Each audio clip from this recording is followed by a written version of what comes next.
Hello students, स्वागत है आपका हमारे इस YouTube channel apex GS express में। आज के इस वीडियो में मैं देवेंद्र आपके सामने क्लास 7 साइंस सब्जेक्ट के चैप्टर नंबर 1 का पार्ट 2 लेकर आया हूं। इससे पहले मैं आपसे रिक्वेस्ट करता हूं कि यदि आपने अभी तक हमारे इस यूट्यूब चैनल को सब्सक्राइब नहीं किया है तो इसे सब्सक्राइब कर लीजिए और इसके नीचे जो बेल आइकन बटन है उसे प्रेस कर लीजिए ताकि आगे की वीडियोज़ की अपडेट आप तक पहुँचती रहे।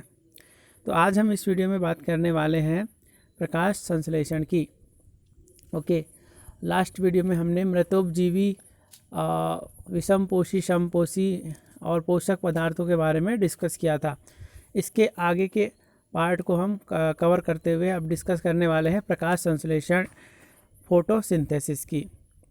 तो इसकी जो डेफिनेशन की बात की जाए तो फोटोसिंथेसिस वह प्रक्रिया होती है जिसमें पौधे जो है पत्तियों के माध्यम से सूर्य की जो ऊर्जा होती है, लाइट एनर्जी, उसका उपयोग रासायनिक ऊर्जा, केमिकल एनर्जी में बदलकर करते हैं।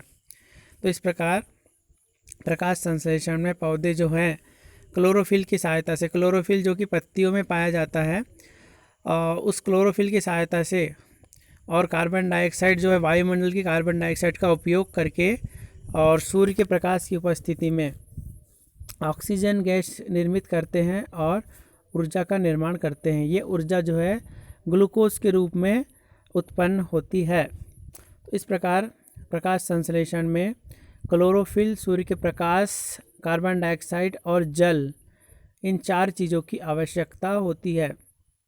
ओके, और जो एंड प्रोडक्ट बनता है वो ऑक्सीजन होती है और ऊर्जा जो कि ग्लूकोज के फॉर्म में होती है। Okay friends, photosynthesis is a process in which plant uses the light energy of sun and convert it into the chemical energy. Okay, and all these process are done by the element of plant, by the leaves, because chlorophyll present in the leaves and in the presence of sunlight and utilization of carbon dioxide, it converts the light energy into chemical energy. The end product of this process is oxygen and glucose in the form of energy. Okay, in the leaves, starch present in the form of carbohydrate. So this is the process of photosynthesis.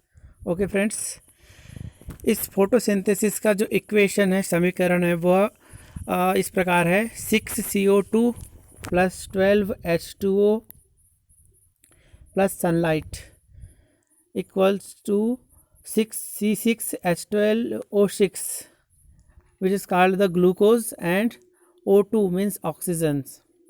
Oxygen is the very much important gas for the life. Okay, all of you know very well. So this is the chemical reaction of photosynthesis. Okay friends, इस प्रकार photosynthesis के लिए 4 elements की आवश्यकता होती है: chlorophyll, सूर्य का प्रकाश, carbon dioxide और जल। ओके, अब you can see this image which describe the photosynthesis process. Okay,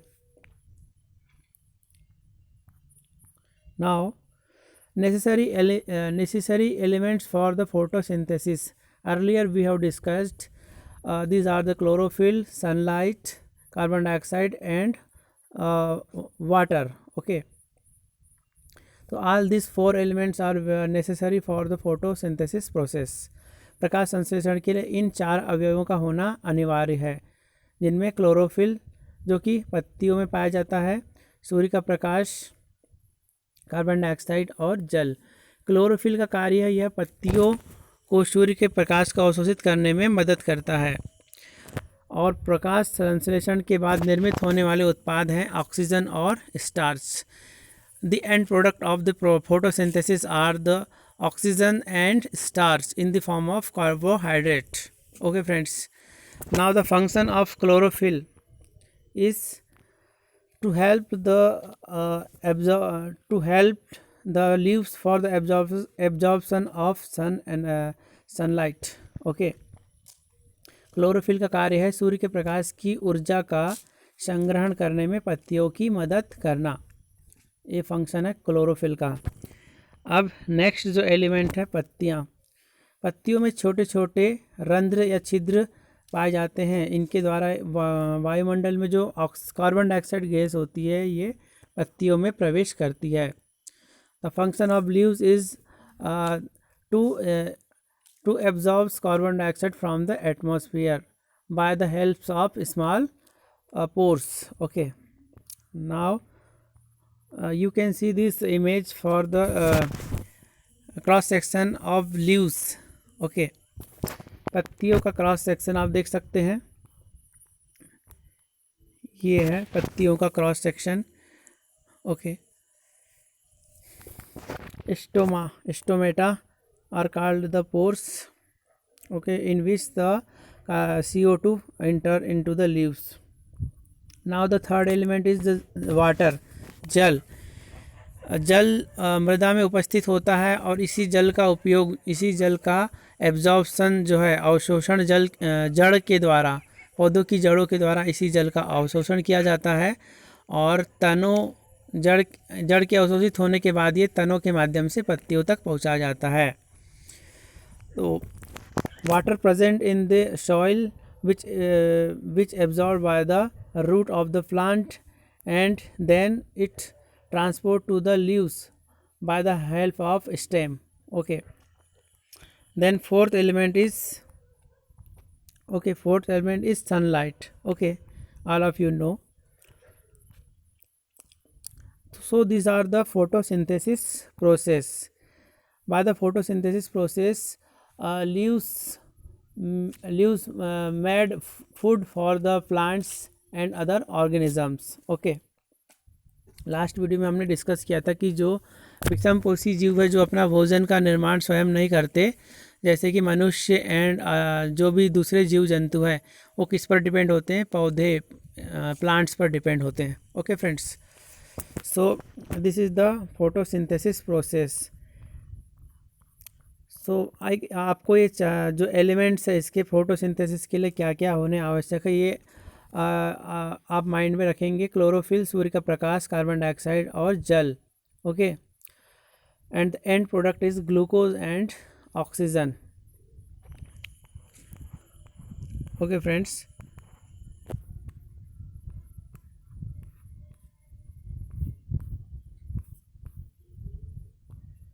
importance of photosynthesis. Photosynthesis का इम्पोर्टेंस क्या है? फोटोसिंथेसिस प्रक्रम के द्वारा ही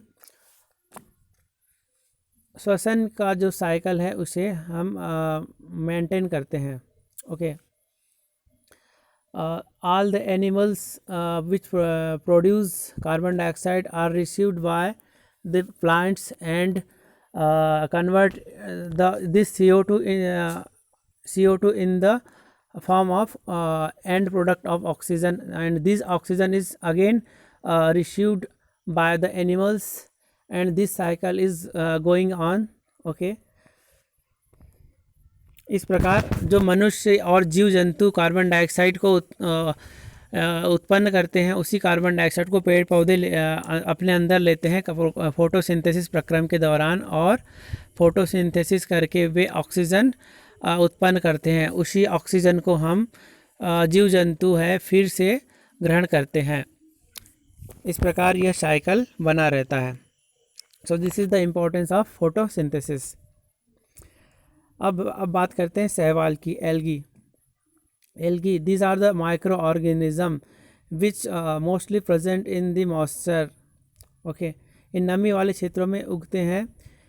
ये दिखने में कुछ हरे रंग के होते हैं और कुछ विशेष स्थानों पर लाल रंग के भी दिखाई देते हैं। ओके, तो ये these are the micro organism which present in the moist space like in the sea and pot. They are in the color of green and sometimes red. Okay, लाल सागर आप में रेड सी में ये लाल रंग के पाए जाते हैं algae. Okay friends, these are capable for preparing their own food. Prakash photosynthesis process are they can they make the food by the process of photosynthesis. Okay. Carbohydrate important facts, carbohydrate जो होते हैं carbon, hydrogen और nitrogen से बने होते हैं। Carbohydrate carbon, hydrogen और nitrogen से मिलकर बने होते हैं। वहीं प्रोटीन जो होते हैं कार्बन, हाइड्रोजन, ऑक्सीजन के अतिरिक्त इनमें नाइट्रोजन भी प्रेजेंट होता है। इस पॉइंट को आप याद रखेंगे दोस्तों।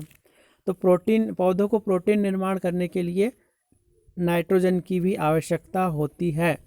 Okay, now the third point is, अब पौधों को प्रोटीन निर्माण के लिए नाइट्रोजन की आवश्यकता होती है, तो इस नाइट्रोजन का उपयोग वे वायुमंडल से सीधे नहीं कर सकते, क्योंकि वह जो नाइट्रोजन होती है वायुमंडल में वह गैसियस फॉर्म में होती है। उस गैसियस फॉर्म को वे सीधे उपयोग नहीं कर सकते, अपितु वो पौधों की जड़ों में एक बैक्टीरिया पाया जाता है राइजोबियम। उस राइजोबियम के द्वारा इनका इस प्रकार की राइजोबियम जीवाणु या बैक्टीरिया के द्वारा वो नाइट्रोजन का उपयोग नाइट्रोजनी यौगिकों के रूप में करते हैं। Okay friends, when plants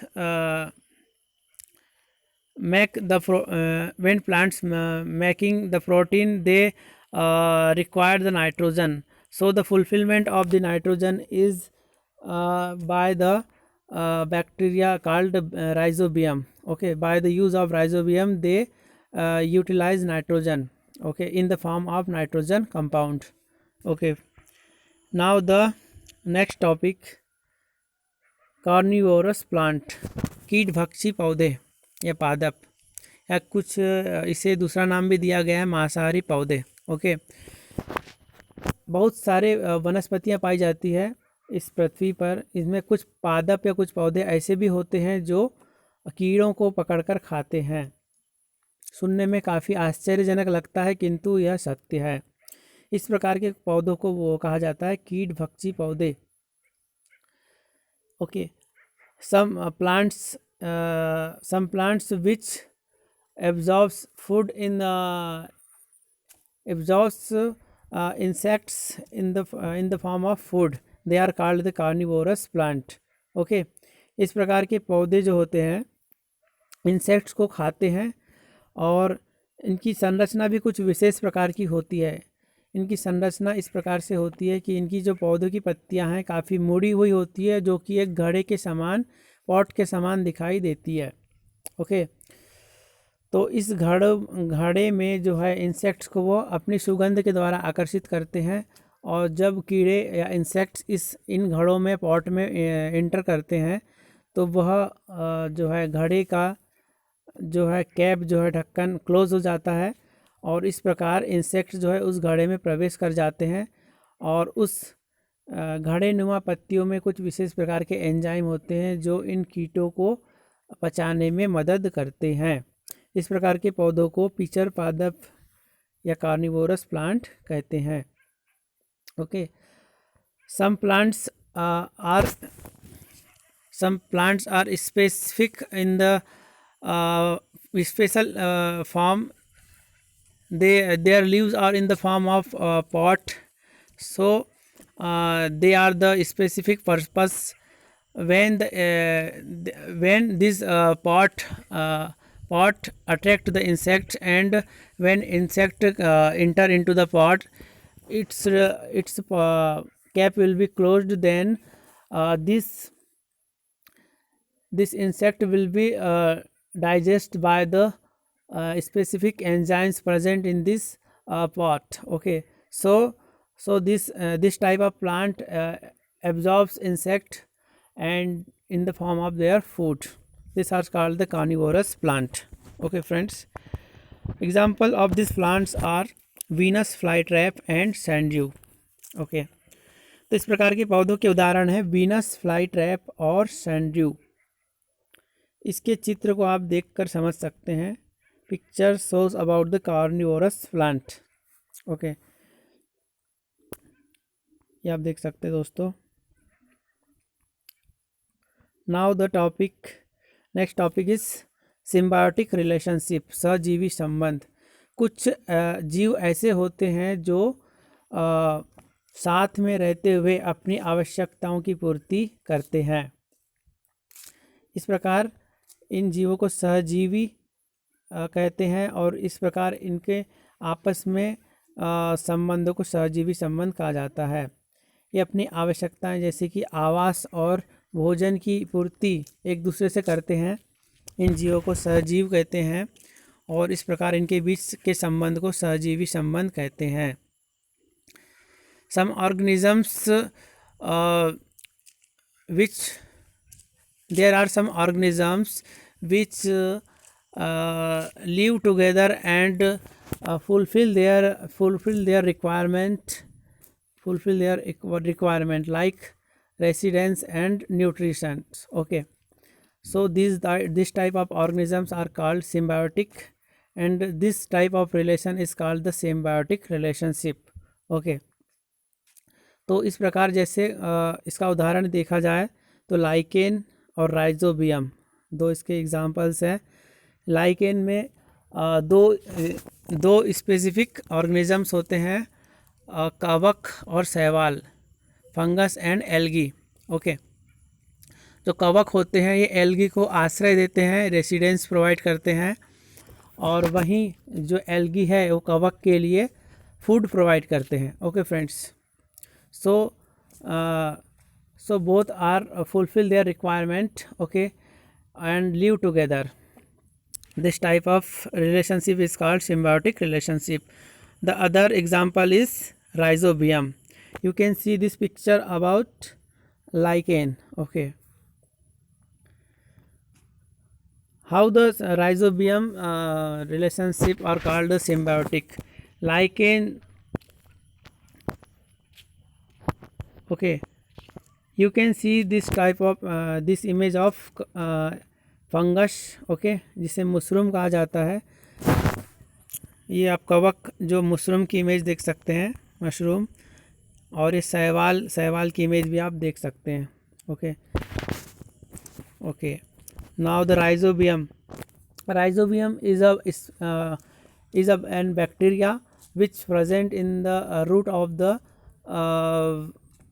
specific plant which are called the dal honey plant like mutton. Okay, the root of the plant provide residence for this rhizobium, and rhizobium provide nitrogen to food in the form of nitrogen compound. So their relationship are called the symbiotic relationship. Okay, तो rhizobium जो जीवाणु होता है वो फलीदार पौधे जैसे कि चना, मटर, मूंग और सेम इत्यादि की जड़ों में रहता है। इस प्रकार जो पौधा होता है इन दलहनी पौधे की जड़ों में रहता है, उसे आवास मिल जाता है राइजोबियम को, और राइजोबियम बदले में उन पौधों को नाइट्रोजन प्रोवाइड करता है और नाइट्रोजनी यौगिकों के रूप में। ओके, तो पौधों को प्रोटीन बनाने के लिए नाइट्रोजन की आवश्यकता होती है।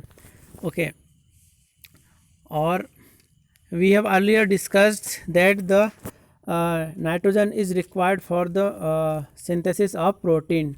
Okay, so this type of fulfillment is done by the rhizobium bacteria which present in the root of the plant, okay, the honey plant. The next point is परजीवी एंड मृतोपजीवी दूसरे पादपों से भोजन प्राप्त करते हैं, इस प्रकार उन्हें विषमपोषी के रूप में वर्गीकृत किया गया है। Okay, example of heterotrophs are in the last video में हमने देखा था विषमपोषी के अंतर्गत परजीवी और मृतोपजीवी दोनों आते हैं। विषमपोषी वे जीव होते हैं जो अपना भोजन स्वयं निर्मित नहीं कर सकते। इसके अंतर्गत परजीवी और मृतोपजीवी दोनों आते हैं। वे परजीवी वे जीव होते हैं जो अपना भोजन स्वयं नहीं बना सकते और वे अन्य पौधों पर निर्भर होते हैं, जैसे कि अमरबेल, और मृतोपजीवी वे ऑर्गेनिज्म होते हैं जो सड़े गले पदार्थों से अपना भोजन प्राप्त करते हैं। उदाहरण कवक, फंगस, जैसे कि मशरूम हमने देखा था। ओके, तो ये दोनों जो है परजीवी और मृतोपजीवी विषमपोषी के अंतर्गत आते हैं। तो ये अभी आप ध्यान रखेंगे। ओके फ्रेंड्स, तो ये तो था आज का वीडियो, और इस प्रकार हमने चैप्टर 1 के लगभग सारे पॉइंट्स को कवर कर लिया है। और उम्मीद है आपको यह वीडियो पसंद आया होगा। वीडियो पसंद आया तो इसे ज़्यादा से ज़्यादा लाइक कीजिए। ओके फ्रेंड्स, इसके बाद जो नेक्स्ट वीडियो होगा उसमें हम इस चैप्टर के एक्सरसाइज के बारे में डिस्कस करेंगे और उसे सॉल्व करेंगे। Thanks for watching. जय हिंद।